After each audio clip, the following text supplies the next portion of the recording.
Everyone, chapter 16, the universe. Today's topic is solar system.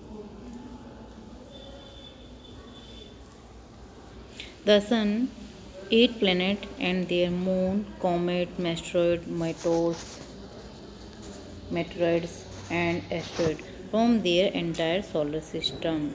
अगर हम पूरे सोलर सिस्टम की बात करते हैं तो पूरे सोलर सिस्टम में सन, उसके 8 प्लैनेट्स, मून, कॉमेट, मेटोर्स और मेटोरॉइड्स, एस्ट्रॉइड्स, ये सभी मिलकर पूरे सोलर सिस्टम को कंप्लीट करते हैं. It is located within one of the outer arm of Milky Way galaxy which contain about 200 billion star.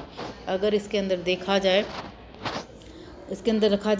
देखा जाए तो ये सोलर सिस्टम जो है हमारे मिल्की वे गैलेक्सी जो है उसमें प्रेजेंट है, जिसमें लगभग 200 बिलियन स्टार प्रेजेंट है. The sun is the source of heat and light for all the planet. Sun जो है हमारे प्लैनेट और हीट जो भी अदर प्लैनेट्स है उसके लिए हीट और लाइट दोनों का ही सोर्स है. Of many object that orbit around the sun, most of the mass contained within 8 planets whose orbit are almost circular and lie within a nearly flat disk called ecliptic planes. अगर देखा जाए तो बहुत सारे जो भी object है जो अराउंड सन के चारों ओर ऑर्बिट में रहते हैं, इसके अलावा जो भी प्लेनेट है 8 प्लेनेट है जिसके अपना स्वयं का मास है और वो चारों ओर सन के चारों ऑर्बिट में रहते हैं. वो एक ऑर्बिट जो है सर्कुलर पाथ होता है और ये सन की ओर एक फ्लैट डिस्क के अंदर प्रेजेंट रहते हैं जिसे एक्लिप्टिक प्लेन भी कहते हैं. Planet are heavenly body that revolve around the sun in definite path called orbit. Planet होते हैं हेवनली बॉडी है जो सन के चारों ओर रिवॉल्व करती है. उस चारों ओर रिवॉल्व करने की डेफिनेट पाथ जो होता है, फिक्स रास्ता जो होता है, उसको हम ऑर्बिट कहते हैं. They have no heat and light of their own. Planet की स्वयं की अपनी कोई हीट और लाइट नहीं होती है. They shine because they reflect the sunlight and fall on them. वो इसलिए शाइन करते हैं क्योंकि उसके ऊपर सन की लाइट जो होती है वो गिरती है. The period of the revolution increase as the distance of the planet from the sun increase. जैसे जैसे प्लेनेट की जो डिस्टेंस होती है वो इंक्रीज होती जाती है, सन से दूर होते जाएंगे, वैसे वैसे उसका रेवोल्यूशन टाइम जो है वो भी क्या होता जाएगा, इंक्रीज होता जाएगा. द सन ग्रेविटेशनल की प्लैनेट इन देयर ऑर्बिट. सन की ग्रेविटेशनल फोर्स की वजह से ही प्लैनेट जो होते हैं वो अपने एक पाथ के अंदर ही फिक्स घूमते रहते हैं सन के चारों ओर. The 4 inner planet. अगर 8 प्लैनेट को 2 कैटेगरी में डिवाइड किया है, इनर प्लैनेट और आउटर प्लैनेट. इनर प्लैनेट में 4 प्लैनेट आते हैं जो है मरकरी, वीनस, अर्थ, मार्स. कौन से 4 हो गए, मरकरी, वीनस, अर्थ 4, जिनको हमने क्या कहा है, और इनर प्लैनेट का है. साथ ही इनको टेरेस्ट्रियल प्लैनेट भी कहा गया है. These planets have well defined surface containing rock and soil.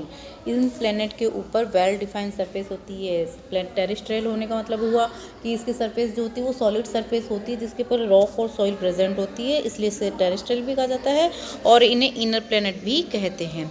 The other 4 planet के रूप में अगर देखते हैं तो सेकंड ये है कि जुपिटर, सैटर्न, यूरेनस और नेपच्यून. ये चारों के चारों जो हैं वो आउटर प्लैनेट के रूप में जाने जाते हैं. साथ ही इन्हें जोवियन प्लैनेट भी कहते हैं. जोवियन प्लैनेट इसलिए कहा जाता है क्योंकि because they 4 planets are made up of gases. ये किससे बने होते हैं, गैस से बने होते हैं. इनमें सॉलिड सरफेस जो होती है वो प्रेजेंट नहीं होती है. असली are the mostly made up of gas, so they are called gas giant भी कहते हैं. Planet also rotate on their own axis. और ये प्लैनेट जो होते हैं वो अपने एक्सिस के ऊपर भी रोटेट करते हैं. Some planet have natural satellite and called moon, they revolve around them. कुछ प्लैनेट ऐसे भी हैं जिनके अपने क्या होते हैं, मून्स होते हैं, उनके अपने सैटेलाइट्स होते हैं जो उनके चारों ही क्या करते रहते हैं, राउंड करते रहते हैं. Difference between them inner and outer planet. अब ये इनर और आउटर प्लैनेट में क्या क्या डिफरेंस है वो देखते हैं. इनर प्लैनेट का मीन्स क्या हुआ, they close to the sun, sun के नियर होता है, साइज़ भी स्मॉल होती है, मेड अप ऑफ रॉक और डेंस से बने होते हैं वजन की वजह से. They have no ring. उनके चारों ओर कोई वजन मतलब उनके चारों ओर कोई रिंग नहीं होती है. जैसे ये प्लैनेट और इसके चारों ओर रिंग बनी होती है ना, वो उसके ऊपर नहीं बनी हुई होती है. इसी तरह से आउटर प्लैनेट की बात करते हैं. They are further away from the sun, ये सन से दूर प्रेजेंट होते हैं, साइज में लार्ज होते हैं, मेड अप ऑफ गैस और लाइट से बने होते हैं, और उनके चारों ओर क्या होती है, रिंग बनी होती है, जैसे जुपिटर के चारों ओर बड़ी रिंग बनी होती है, इस तरह से इनके ऊपर भी रिंग बनी हुई होती है। नेक्स्ट है हमारा आर्टिफिशियल सैटेलाइट। आर्टिफिशियल का मीन्स हुआ जो मैन मेड होता है। Satellite can also be made artificially, जो आर्टिफिशियल रूप से बना हुआ है, प्राकृतिक रूप से नहीं। Man made object that are sent into space to revolve around the planet called artificial satellite. ऐसे सैटेलाइट जो मैन मेड होते हैं और साथ ही स्पेस में भेजे जाते हैं, व्यक्ति के द्वारा, ह्यूमन के द्वारा भेजे जाते हैं प्लेनेट के चारों ओर रिवॉल्व करने के लिए, उन्हें हम आर्टिफिशियल सैटेलाइट कहते हैं। जैसे लाइक आर्यभट्ट, जो फर्स्ट टाइम सेंड किया गया था, आर्यभट्ट वॉज इंडिया का फर्स्ट सैटेलाइट था। इसके बाद में Insat, IRS, educate are the some other Indian satellite है। तो कौन कौन से हो गए इंडियन सैटेलाइट में? आर्यभट्ट, इनसैट, IRS और एजुकेट, ये सभी इंडियन सैटेलाइट है जो आर्टिफिशियल सैटेलाइट होने के साथ साथ में जो नेचुरल सैटेलाइट है उनके चारों ओर रिवॉल्व करते हैं। अब बात करते हैं हम प्लेनेट की, जो 8 प्लेनेट हैं उनके बारे में। सबसे फर्स्ट है मरकरी। मरकरी को बुध भी कहते हैं। It is the nearest planet, सबसे पास का प्लेनेट है और स्मॉलेस्ट प्लेनेट है, सबसे स्मॉल प्लेनेट और पास का प्लेनेट है। इसको ऑर्बिट पे अपना अराउंड सन के चारों रेवोल्यूशन करने में 88 डेज लगते हैं। Mercury surface heavily creature and similar in appearance to earth moon, ये अर्थ के मून के जैसे ही जो होता है, मून के सरफेस की जैसे ही इसकी सरफेस होती है। Indicate that the has been geological inactive 4 billion of year ago. अगर देखा जाए तो ये काफ़ी सालों से इसकी सरफेस जो होती है जियोलॉजिकल बैक से इनएक्टिव रूप से बनी हुई है।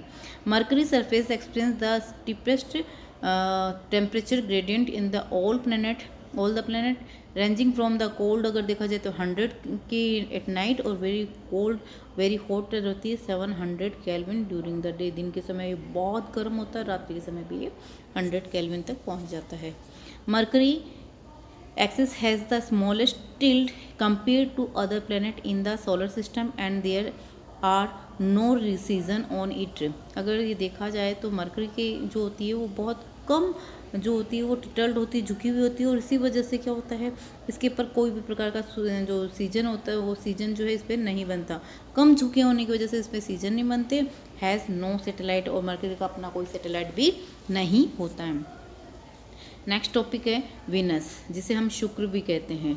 शुक्र को शुक्र जो है ब्राइटेस्ट प्लेनेट है, सबसे ब्राइट प्लेनेट के रूप में भी इसे जाना जाता है। वीनस हैज़ नो मून और इन इट्स ओवन, वीनस का अपना कोई मून नहीं होता जैसे मरकरी का नहीं है। The bright appearance of Venus is the due to the cloudy atmosphere which is composed mainly of carbon dioxide. ये जो वीनस है उसके ब्राइटनेस का रीज़न होता है क्योंकि इसके ऊपर अधिक क्लाउडी एटमोसफियर प्रेजेंट होते हैं जो ज़्यादातर कार्बन डाइऑक्साइड से बना होता है। The cover reflect more than 75% of sunlight falling on it surface. जब इसकी सरफेस पे CO2 प्रेजेंट होती है और इसकी सरफेस पे जब सनलाइट गिरती है तो ये 75% तक ये क्या होती है वापस से रिफ्लेक्ट होती है, जिसकी वजह से ब्राइटेस्ट एंड हॉटेस्ट प्लेनेट के रूप में ये सोलर सिस्टम में जाना जाता है। ब्राइटेस्ट और हॉटर प्लेनेट के रूप में इसे जानते हैं। It is called morning and evening star, इसे मॉर्निंग और इवनिंग स्टार भी कहते हैं। क्यों? Because it is appear in the eastern sky, क्योंकि ईस्ट की ओर प्रेजेंट होता है before sunrise and the western sky just after sunset. ये स्काई ईस्टर्न, ये जब अगर because appear in the eastern sky, sunrise के समय ये ईस्टर्न स्काई की ओर होता है, ईस्ट की ओर प्रेजेंट होता है, और जब ये सनसेट होता है इसी ये समय वेस्ट की ओर प्रेजेंट होता है, इस वजह से इसे मॉर्निंग और इवनिंग स्टार भी कहते हैं। Unlike other planet that rotate from the west to east, अगर देखे जाए तो और दूसरे प्लेनेट जो होते हैं वो वेस्ट टू ईस्ट साइड में डायरेक्शन में रोटेट करते हैं, जबकि वीनस जो है वो ईस्ट टू वेस्ट डायरेक्शन में रोटेट करता है। तो इसके डायरेक्शन का बात क्या हो गया? East to waste. नेक्स्ट है हमारा अर्थ। अर्थ को हम पृथ्वी भी कहते हैं। It is only planet of the solar system on which life is known as a exit. अगर देखा जाए तो ये 8 प्लैनेट में से सिंगल प्लैनेट है जिसके ऊपर जीवन जिया जा सकता है। This is possible due to the right distance from the sun and the presence of air water and right temperature. Life होने का रीज़न ये है कि ये सन से एक जो डिस्टेंस है वो एक परफेक्ट डिस्टेंस है, साथ ही इस पर एयर वाटर और टेम्परेचर जो है वो भी राइट टेम्परेचर होने की वजह से इस पर जीवन जिया जा सकता है।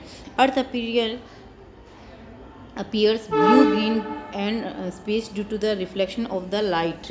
अर्थ जो है appear blue green और space due to the reflection light from water and land mass। this is called blue planet। इसे ब्लू प्लैनेट भी कहा जाता है क्योंकि इसके ऊपर ब्लू और ग्रीन जो है वो एक तो ये हो गया कि रिफ्लेक्शन ऑफ द लाइट जो होती है स्पेस में उसकी वजह से, और लैंड मास की वजह से ब्लू प्लैनेट कहा जाता है। Earth atmosphere extend up the 200 kilometre above the surface. अगर अर्थ का एटमॉस्फेयर देखते हैं तो ये इसकी सरफेस से 200 किलोमीटर अबव तक प्रेजेंट है।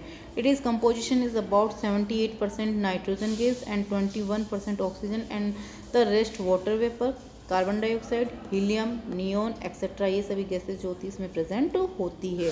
About 70% of the surface area of the earth is covered water. पृथ्वी का 70% जो एरिया है वो पानी से ढका हुआ है। The axis of the earth is slightly tilted. पृथ्वी की जो एक्सिस है वो थोड़ी सी झुकी हुई होती है जिसकी वजह से responsible for the change off season. जिसकी वजह से पृथ्वी पे क्या बनते हैं, सीजन्स बनते हैं झुके हुए होने की वजह से। The earth complete one revolution around the, एक अर्थ को एक रोटेशन कंप्लीट करने में 365 डेज लगते हैं और 24 आवर उसको कंप्लीट, एक रोटेशन कंप्लीट यानी अपने ही पोजीशन पे रोटेशन करने पर उसको 24 आवर लगते हैं, और एक सन के चारों ओर रिवोल्यूशन करने में उसको 365 डेज उसको टाइम लगता है। The earth has only one moon. Earth का केवल एक ही मून है जैसे हम मून कहते हैं, चंद्रमा, ठीक है। नेक्स्ट है मार्स, मंगल प्लैनेट भी बोलते हैं और मार्स भी कहते हैं इसे। Mars is the 4th planet from the sun से ये 4th पोजीशन पे प्रेजेंट है एंड द सेकंड स्मॉलेस्ट। और सेकंड स्मॉलेस्ट इसलिए कहा गया कि फर्स्ट स्मॉलेस्ट के रूप में हम मरकरी को देखते हैं और उससे थोड़ा सा बड़ा जो है वो मार्स है। It is also called the red planet भी कहा जाता है। अब रीज़न है appear reddish due to the presence of large amount of iron oxide, क्योंकि यहाँ पे आयरन ऑक्साइड की मात्रा अधिक प्रेजेंट होने की वजह से ये रेड कलर में होता है। It believe that Mars has large amount of water in the form of the ice near to its pole. ये मार्स को लार्ज अमाउंट में वाटर इसलिए कि इसके पोल्स की तरफ है ना आइस फील्ड जो है प्रेजेंट होती है। The atmosphere of Mars consist about 95%। अगर इसके एटमॉस्फेयर में 95% कार्बन डाइऑक्साइड होती है, 3% नाइट्रोजन और 1.6% आर्गन, ट्रेस, ऑक्सीजन और वाटर इसमें प्रेजेंट होते हैं। The atmosphere is quite dusty होती है, containing particles which give the मार्चन sky A brown yellow colour इसका हमें दूर से दिखाई देता है। और इसके 2 सैटेलाइट्स होते हैं, फोबोस और डेमिस 2 सैटेलाइट है, जबकि इससे बिफोर वाले के सैटेलाइट मून का 1 था और मार्स का 2 हो गए। ये हमारे अगर देखा जाए तो इनर प्लैनेट थे जो सॉलिड सरफेस के रूप में प्रेजेंट है। नेक्स्ट वीडियो में हम आउटर जिसे जुविलियन प्लैनेट्स कहते हैं उनके बारे में रीड करेंगे।